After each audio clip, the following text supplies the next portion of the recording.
मोटा नारंगी बिल्ली और चालाक लोमड़ी साथ में जंगल के बीच एक छोटी रसोई में खड़े हैं। बिल्ली ने सफ़ेद रसोई के कपड़े पहने हैं और वह पैन में प्याज और शिमला मिर्च डाल रही है। लोमड़ी लाल रंग की टोपी और हरा एप्रन पहने हुए नूडल्स लेकर खड़ी है। लोमड़ी पनीर के बड़े टुकड़े लेकर आती है और बिल्ली के सामने रखती है। बिल्ली मुस्कुराते हुए नूडल्स और पनीर को मिलाने लगती है। दोनों के चेहरे पर खुशी और शरारत की झलक है। बिल्ली रोटी पर फीलिंग रखकर रोल बनाती है। उसकी आंखें चौड़ी हो जाती हैं क्योंकि लोमड़ी चुपके से रोल को बीच में पकड़ने की कोशिश कर रही है। दोनों के चेहरे पर मज़ेदार टकराव दिख रहा है। लोमड़ी सुनहरा ब्राउन रोल फ्राई कर रही है।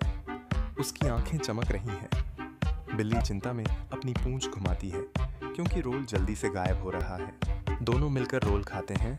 बिल्ली खुशी से म्याऊं कर रही है और लोमड़ी चुपके से बिल्ली का डिप खा रही है। दोनों के चेहरे पर शरारती मुस्कान है। दोनों कैमरे की तरफ देखते हुए हंस रहे हैं। बिल्ली ने सफ़ेद रसोई के कपड़े पहने हैं और लोमड़ी लाल टोपी और हरा एप्रन पहने हुए है। बिल्ली की आंखों में चमक और लोमड़ी के चेहरे पर शरारती मुस्कान है।